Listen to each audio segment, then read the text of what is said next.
in a nutshell, why is your practice different than any other clinic that we're seeing in an urban or a rural setting? Well, we like to say in a lot of ways we haven't changed anything. The practice of family medicine is the same, but in other ways we've changed everything by changing the business model. We're an insurance-free practice that charges a monthly membership for full access to care. But by doing that, we remove 90% of the headache, the hassle, the inefficiency, so that the patients now can get quality, affordable care. The doctors can focus on the patients, provide procedures and medicines and lab tests at a discount to really make medicine affordable and accessible again. So, how do you fit? I mean, guys come out of school with a lot of medical, debt anymore for medical practice, and they feel that they've got to be in a large clinic setting and see as many people as they can to be able to pay off their debt and take their appropriate place in the community. How's that possible by just cutting out the insurance companies? Well, what we gain in efficiency, we also gain in profit. By being able to cut 90% of our overhead, we can charge the patients a fair amount and still retain more of that. Our doctors on average make 30% more than the local family physicians in this area. So it's actually more profitable for a doctor to be in this model, providing very affordable, very accessible care. And I think that's what business does well. Find competing things that don't make sense, but we get a better, faster, cheaper product that's a higher quality through good business in all sorts of areas of our lives. So basically, how do you do it without burying your doctor and the patient load? Well, this model is designed to be profitable on a lower patient level. I think that we've tried to do higher and higher volumes, and we've gotten less and less value in return. The standard doctor would have 3,000 patients and see 30 or 40 a day. In our model, the doctors are limited to about 600 patients and see 5 or 6 a day, so that we can do same-day appointments almost all the time. We can do hour-long appointments if need be, but we can also be available for phone, text, email to make healthcare accessible without the patient needing to come to the office when appropriate. Do you find that your doctors make less mistakes? I think we have more time to focus on the patient, so I'd like to think we make fewer mistakes. We have less paperwork, less distraction. Depending on the study, you can look at a doctor spending between 22 and 65% of their day on the computer doing paperwork or electronic filing. That's just a whole chunk of time the doctor isn't focusing on the patient. If we can listen to them longer, ask more questions, follow up more frequently, even if the mistakes are made, they're going to be caught, they're going to be handled, because now our job is to focus on the patient care, not the paperwork. So obviously you've got to keep records so that I mean, I couldn't remember 600 patients. Mm-hmm. Well, obviously you couldn't even approach knowing what's going on with 3,000 of them without looking at their last visit in their file, but how do you make a record of the visit?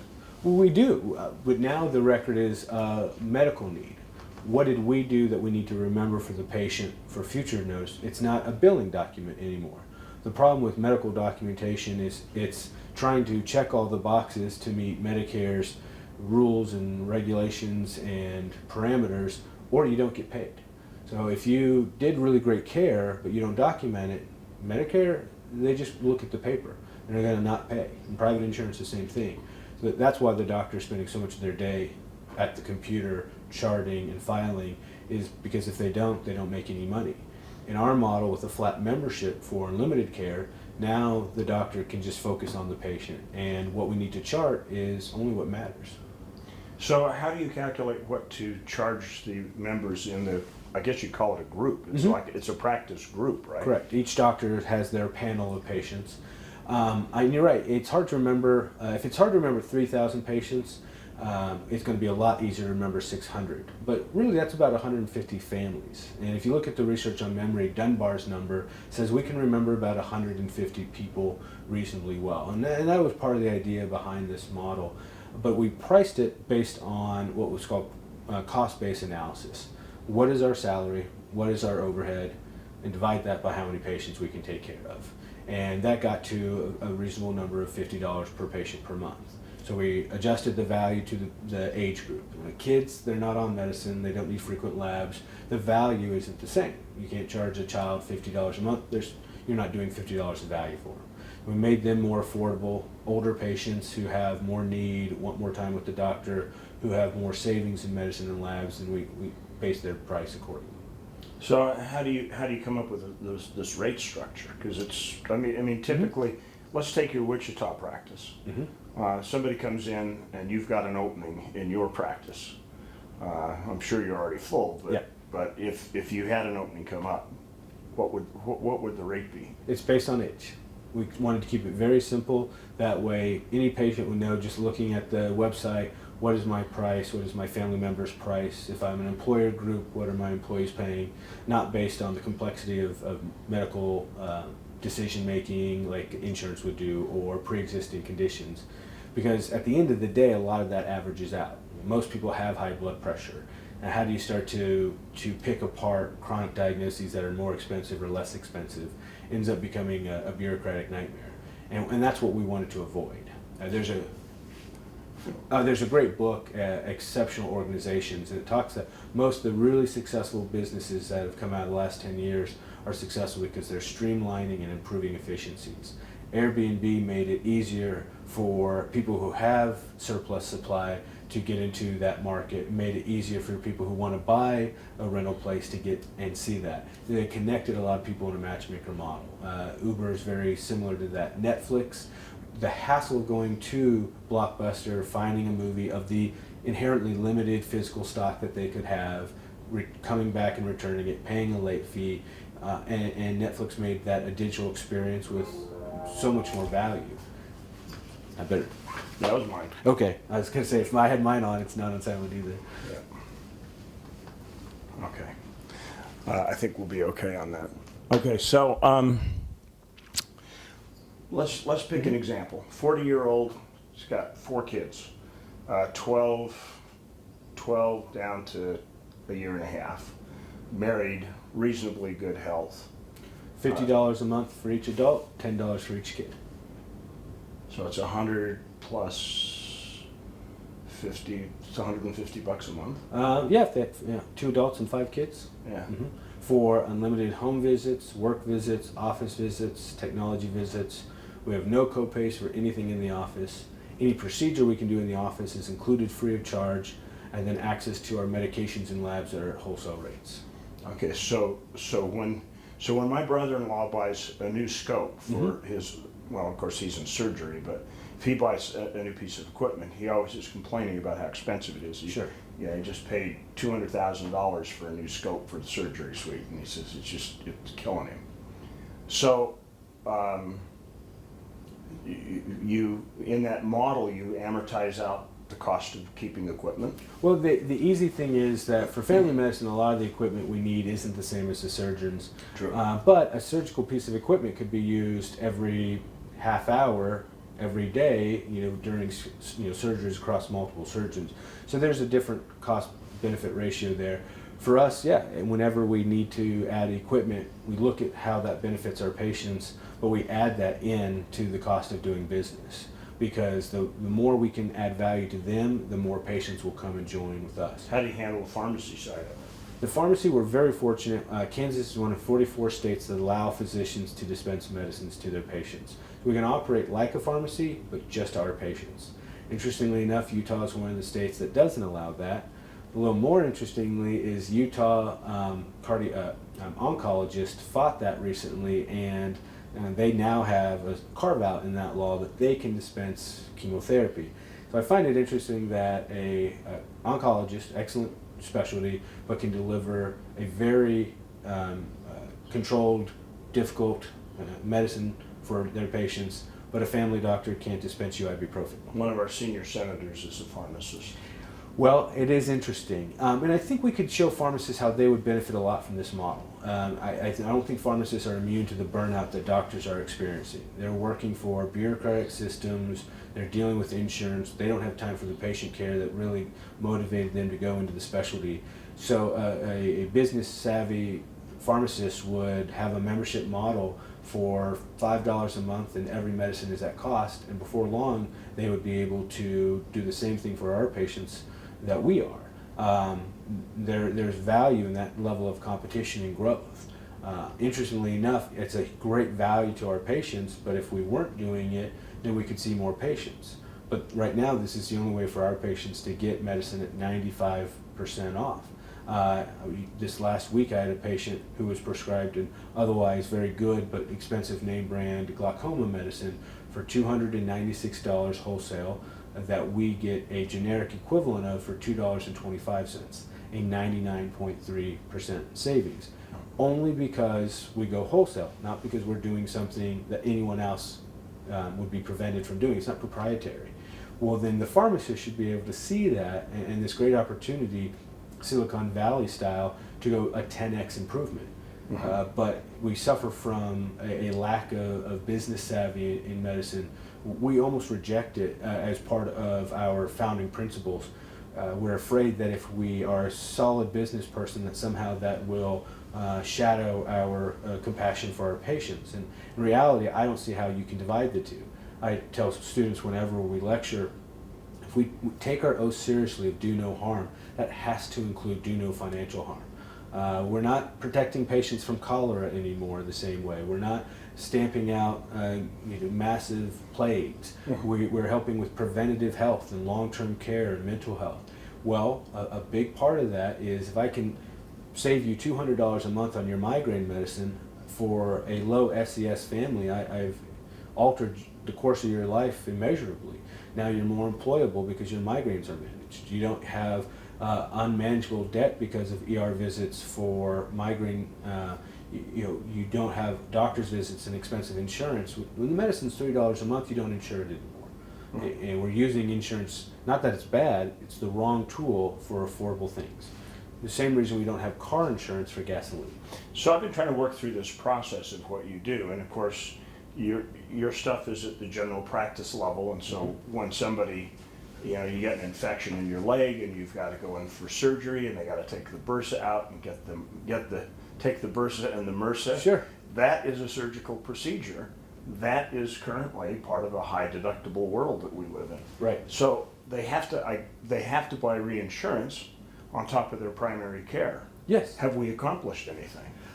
Yes, because by definition, catastrophic care is less than 5% of the care that's being provided. If you look at the insurance stats, less than 5% of people will spend $5,000 or more per year on healthcare. And that's in the bloated healthcare world, where eye medicine is $300 a month, not $2.25.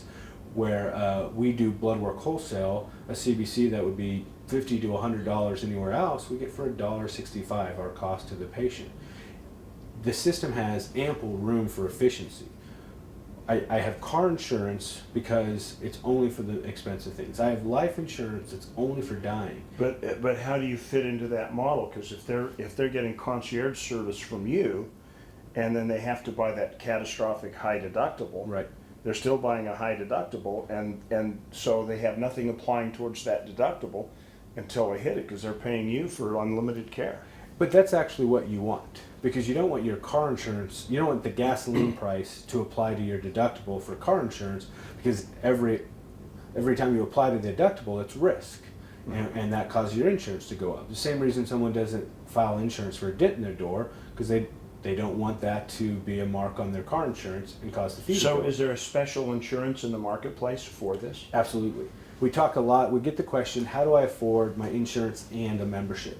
To which we would say, well, how do you afford your insurance without the membership? What we're able to do is go in, especially with small businesses, and decrease the cost of their health insurance by 30 to 60%. We've had companies that we've decreased the cost of their health insurance by 75% over several years as they've worked with us. So now what you have is you have families that were paying $1,200 a month for their health insurance, equivalent to a mortgage, and now they're paying $400 a month. Now they might pay another $140, $150 a month for their direct care membership, but there's still a net savings of $500. Well, $500 a month for 12 months, and you fully funded your HSA in 1 year. So the worst that could happen in a $5,000 deductible is you would still have. So your idea is basically take what you were spending on premium and put it towards an HSA, build an HSA out up to the $6,500 or $6,700 that you can. Married filing filing jointly. The idea is insure things the correct way. People often think that because we're an insurance-free practice, we're anti-insurance. And I'd say quite the opposite. We are pro-efficiency. I love my car insurance, home insurance, life insurance. I need health insurance too. I just also need it to work efficiently. So do you think, have you had anybody swimming around from the insurance industry that goes, oh, this model creates a different risk pool, and are they looking at changing policy specifically to tailor around your kind of medicine? They already have. We've been working with insurance companies for the last 5 or 6 years, and what they've been able to tell us is that their profit margins are 4 times higher when they're working with employers that use a direct care model than their standard insurance plan. Because we're out competing the big box stores and the pharmacy. We're offering lab tests at a fraction that even the insurance company isn't getting. We're providing more care more often at a 95% savings. An EKG in our office is 36 cents. The coffee in the waiting room is 60 cents a cup.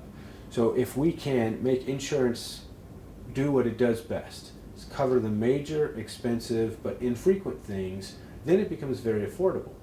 And then we can do the free market for outpatient care. And that can be surgery, that can be expensive things. CTs, MRIs, that we get 80% off. We have frequently, it's cheaper for patients to use our cash discount for expensive imaging than it is to go through their insurance and pay their portion of what is owed. So there is a lot of efficiency to be gained in the system. Okay, so let's apply this, let's step back, because when I called and first made an inquiry to Kristen, I think was her name? Mm-hmm. Nurse Kristen? She was mentioning that you were just setting up a rural doctor who was trying to switch over to this practice. So how is this going to work to, let's say you've got 5 communities that are 50 miles apart in a rural part of a western state, which is not infrequent. And you can come up with your 150 families in that area. How does that one doctor make this work? Well, it'd be one doctor for every 600 or so patients, ideally. But there's some wiggle room in that model for sure. We just want each patient to feel they have ample time. But I think this works great in a rural setting. We've helped over 300 doctors convert to this model in the last few years, probably more than anyone else in the country. So we're very good at this. And what we hear is urban docs say rural docs have it easier because there's no competition. Rural docs say urban docs have it easier because there's so many patients. And in reality, both have pros and cons that we can play to our strengths. The rural doc has patients who need care. I grew up in a town of 900 myself. One doctor could manage that whole town very well in a direct care model. In an insurance model, though, you need 3,000 patients just to be average. Well, then you're going to have to pull from lots of towns or rotate your town each day so no one town has full access all the time. This is actually a more efficient model. So do you think that, do you have confidence that your system could bring new medical practitioners to a rural setting? Absolutely. Healthcare is a commodity like milk and gasoline. Everybody needs it, and it's too expensive for everybody because the system is broke. We all agree to that. Now if a doctor could go out and enjoy being part of a small town, and there's plenty to offer there, in this model, it's wonderful. They could even charge a little bit less. Their overhead is less. They get the whole town plus the draw. Home visits are a couple blocks away. Do you see a way that communities could engage with your model or with you to set up to recruit doctors into rural practice? Oh, small towns have tried to do that for decades, paying off doctors' loans, helping with home loans, enticing them to come. So if you could entice a doctor to come to a broken insurance model, I think it would be even easier to entice a doctor to come to a rural area that's got a thriving business model, where the doctor can focus on patient care, not paperwork, where they can make more money providing more care more often at a higher savings. Now doctors are passionate about what they're doing because they're not burnt out.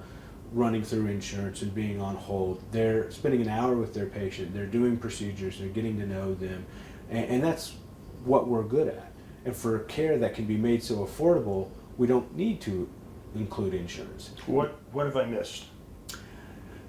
Really nothing. We get that question a lot. Like, this seems too good to be true. And we'll say, if you really get it, you should wave the white flag. Like, what's the trick? This is your chance to sell your service and get your brother in touch with a lot of rural communities across 3 western states. Right. So that's why I asked, what have you missed? What do my viewers and these local community leaders need to know that we didn't cover in this interview? This is a grassroots movement. This is growing from the bottom up. And in large part it grows because patients hear about this and say, yes, I want that. My medicine that is mentioned is unaffordable and they can make it affordable. And yes, I would love to be able to call, text, email my doctor so I don't drive 20 miles from the farm in to see my doctor only to wait a few hours when I've got, a farm that needs to be managed. This helps everybody. And I say, well, yeah, I can't afford my home and my health insurance because they cost the same. Well, if you get my health insurance down to $400 and for $50 a month replace that with affordable care, yes, please and thank you. Doctors are really hesitant to change, and they're not sure if changing is going to be good for their patients because they're just risk adverse. But patients can go out and tell their doctor, yes, I want this, yes, I support this, please come do it. I think we'll see a lot more doctors convert over. But we really worked hard to make the model feel too good to be true. It's because we appropriately align the incentives for everybody. The doctor can still manage to make a fair wage, they can provide great care. It's balanced with the right number of patients so that it's not just a patient mill. It makes sense with employers and with insurance. Even in those small towns where there's maybe one good employer that, large enough to attract employees to the town, this is perfect for them. If their largest line item fee, budget next to salaries is health insurance. Well, if you could decrease the cost of health insurance by 60%, you could hire more people. More people hired in the town, that's a win for everybody. It makes sense because it's designed to make sense. Has anybody from Utah contacted you yet? Oh yeah, we've been out to Provo a few years ago. Dr. Woodmansey with, I think, Cotton Tree Family Clinic. Mm-hmm. They do a similar model. It's a great town. I mean, it makes perfect sense because, again, it's a commodity. Everybody needs health care. That's why it's a national topic. There's not pockets of states and communities that are, no, we have wonderful, affordable access and all of our meds, but it could be that way. Just with a simple redesign, same medicines, same labs, same doctors, different payment model to make these things fit. So a county could potentially set up a system like this for their county employees if it wasn't too far to get from one point to the other. And there's counties, I believe it's Union County, North Carolina, has an article written by Forbes about their experience doing just that and how they were able to drastically decrease their insurance costs, give raises to the employees, get better care.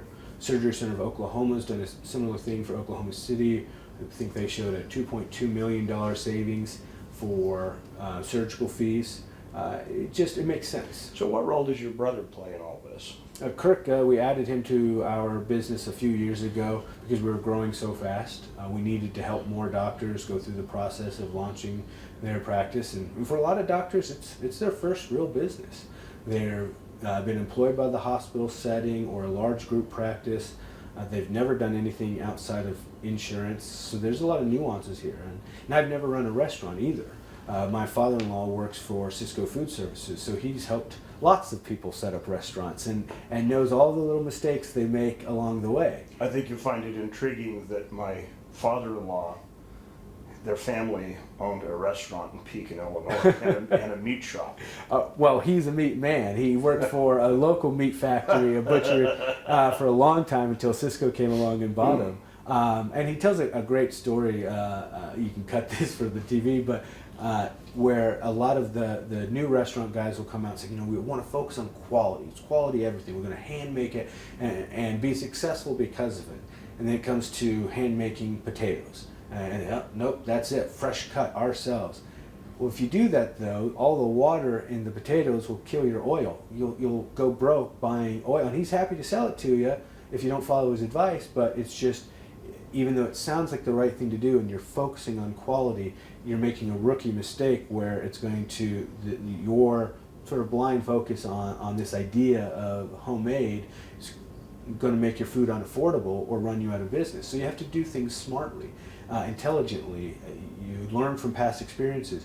We knew if this model was ever going to get momentum and take off and be the mainstream model for primary care in America, we had to help doctors avoid those pitfalls.